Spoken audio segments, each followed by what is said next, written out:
Hello Knowledge Buddy, selamat datang kembali di Biru Laut, channel yang akan membahas ilmu pengetahuan sedalam laut. Video kali ini akan membahas harga wajar dari dua saham dengan dividen tertinggi.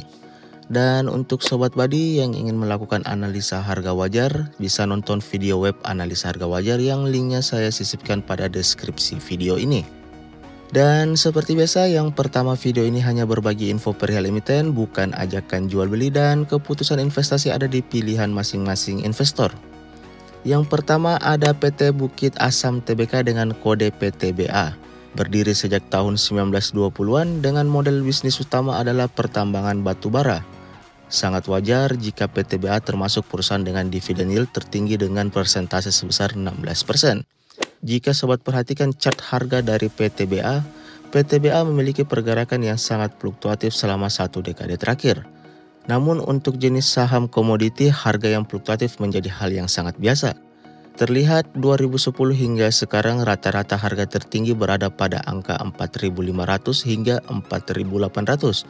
Sedangkan harga terendah sebesar Rp800.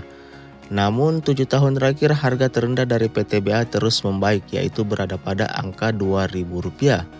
Terlebih setahun terakhir PT Bukit Asam Tbk konsisten membaik.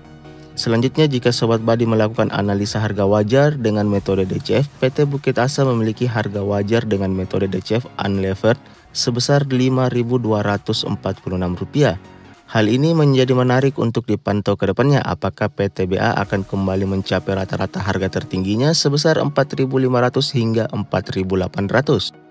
Sedangkan untuk DCF lever sendiri tidak cocok digunakan untuk PTBA. Hal ini karena operating cash flow tidak terlampir pada data keuangan PTBA sendiri. Perusahaan kedua ada PT Mitra Pinastika Mustika Tbk dengan kode MPMX. Perusahaan ini sebelumnya telah saya jelaskan pada video sebelumnya dengan judul saham dividen tinggi dan rutin. MPMX sendiri salah satu perusahaan yang menurut saya memiliki model bisnis yang sangat baik dengan efisiensi pengelolaan yang juga sangat efektif. Pertama, kita lihat chart harga dari MPMX. Terlihat dari tahun 2016 hingga sekarang terjadi penurunan drastis pada tahun 2019 hingga akhir tahun 2020.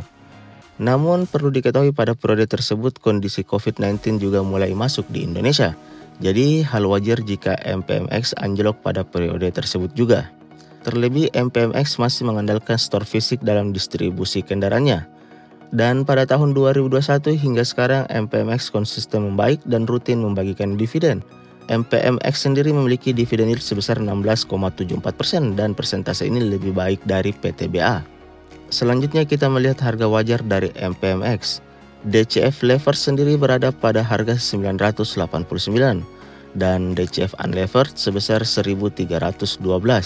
Setelah melihat laporan keuangannya, saya melihat MPMX salah satu perusahaan yang tidak memiliki akun receivables atau piutang, sehingga MPMX lebih cocok menggunakan DCF unlevered. Dan melihat tren positif MPMX mencapai 1312 untuk setahun ke depan adalah hal yang wajar.